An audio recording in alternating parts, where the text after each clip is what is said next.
నీ ఆట పాట అంత ముంగటుంది తల్లి రెండు మాత్రం శాంతి పెట్టుకో అక్క అమ్మవారు పరమజ్యోతి రేణుకా ఎల్లమ్మ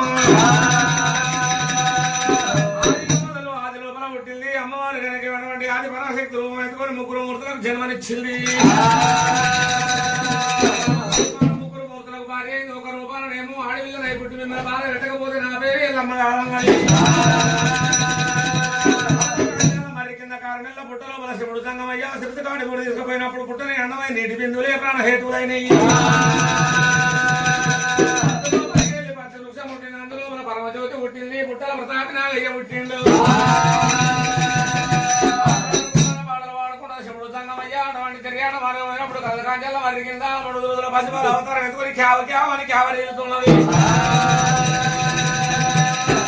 మనుష్య మానవులు ఎవరు కనబడతలేరు సంటి పిల్ల రోజులు నిలబడుతున్నాయని శివుడు సంగమయ్య అటువంటి కింద దించే వరకల్లా పుట్టలో 3 రోజుల పసిపాలు ఏడుస్తున్నాడు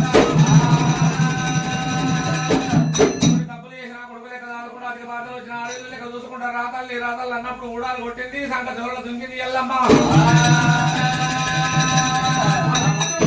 వెళ్ళిపోతుండే పాపగారు వాడు కార్తీక రాజు అట వచ్చిన కాయన ఘటన ఏమో కనబడుతున్నా చూసిండు ఆడపిల్ల ఉంటుందని ఎన్నడున్నా ఈ పిల్ల నాకే పెళ్లి అయ్యానికి చేతులు చేసి కట్టి మాట తీసుకున్నాడు 3 రోజు నాడు కనుక బ్రహ్మదేవుని వినిపించి జాతకరమాలు చూపించి పేరు పెడితే రేవుల పుట్టింది రేవు కాంట పేరు వస్తున్నది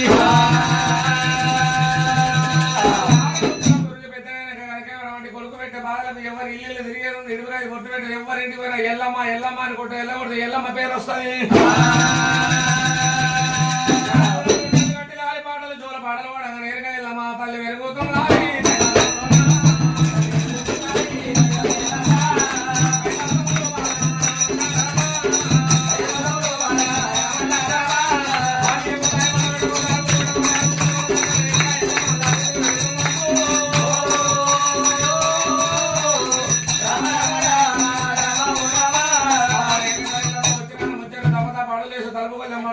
చదువు సంధ్య విద్యా వినోదం నేర్పియాలని అమ్మవారు భారతం ఆలోచన చేసింది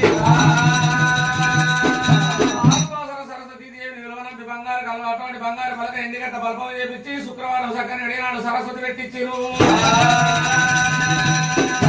2 చదువుతుంది 2 చేపితే 4 చదువుతుంది 4 వేదాలు 6 శాస్త్రాలు భారత భాగవతం ఖగోళ శాస్త్రం దేవి పురాణం గుర్రం సారికుంటూ విద్య నేర్చింది ఎల్లమ్మ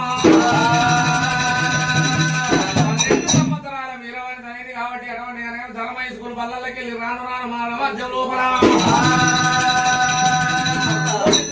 ఆటలు ఆడుకుంటున్నారు ఏమాటలు అమ్మ అంటే బతుకమ్మ ఆటలు చెప్పే వరకల్లా